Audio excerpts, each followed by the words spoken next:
Hi, నేను మీ dermatologist Dr.Deepthi Prasad from Deepthi Hospital, Karimnagar, Telangana. మన ఎంటైర్ స్కిన్లో ఫేషియల్ స్కిన్ చాలా important.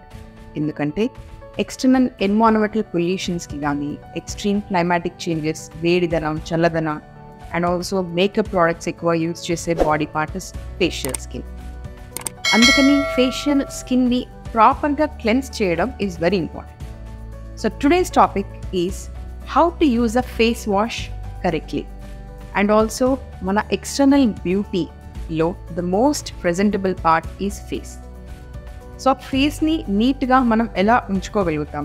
That is by properly cleaning the face. So మీ skin టైప్కి అనుగుణంగా ఒక ప్రాపర్ క్లెన్జర్ చూస్ చేసుకున్న తర్వాత దాన్ని 100% రిజల్ట్స్ పొందే విధానం ఈరోజు చూద్దాం. అండ్ ఆల్సో ఎవ్రీ వీడియోలో నేను మెన్షన్ చేస్తూ ఉంటాను, ఫేస్ పైన స్ట్రాంగ్ సోప్స్ యూస్ చేయొద్దని. So that is the reason mild soaps or synthetic based soaps or face washes are the right ones. Until unless me skin చాలా జిడ్డుగా ఉంది, యాక్నీ ప్రోన్, ఎక్సెసివ్ పింపుల్స్ ఉన్నాయి, ఇట్లాంటి సిచ్యువేషన్స్లో సోప్ బేస్డ్ క్లెన్జర్ సజెస్ట్ చేస్తాం. But otherwise mild cleansers are always best to protect your facial skin. ఇందులో భాగంగా మీ skin టైప్కి అనుగుణంగా ఫేషియల్ క్లెన్జర్ చూస్ చేసుకోవడం చాలా ఇంపార్టెంట్.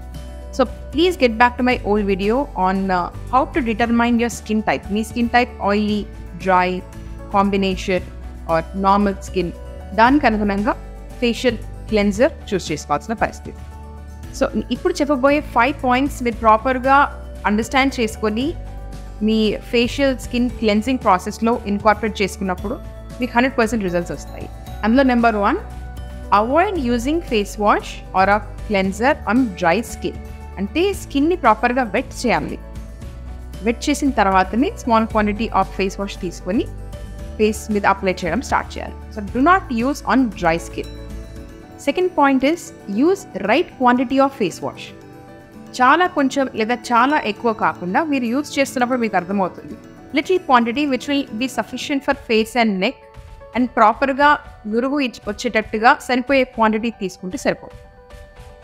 ఎక్కువ తీసుకున్నప్పుడు వాటి ఎఫెక్ట్స్ ఎక్కువ అవుతాయి, తక్కువ తీసుకున్నప్పుడు మనకు ప్రాపర్గా లాదర్ రాకపోవచ్చు. So right quantity is very. Third point, face wash face పైన అప్లై చేసుకున్న తర్వాత దాన్ని క్విక్గా వాష్ చేయడం.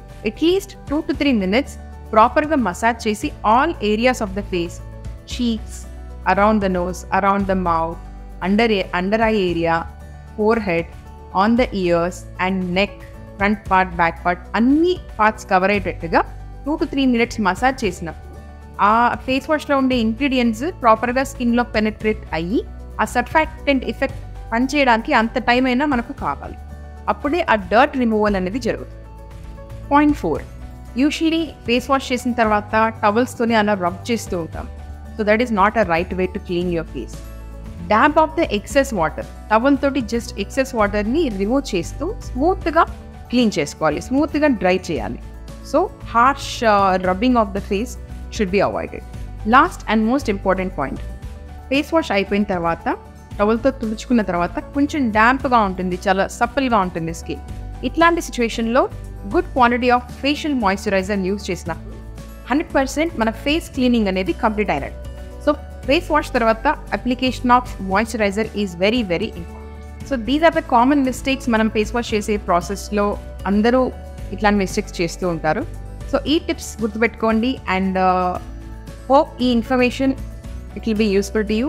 అండ్ ఫేస్ వాష్లో డబుల్ క్లెన్జింగ్, ట్రిపుల్ క్లెన్జింగ్ అనే కాన్సెప్ట్ కూడా ఉంటుంది. వీటి గురించి మనం వచ్చే వీడియోస్లో చూద్దాము. Hope you like the information. Stay tuned for more such skin and hair related content. Thanks for watching.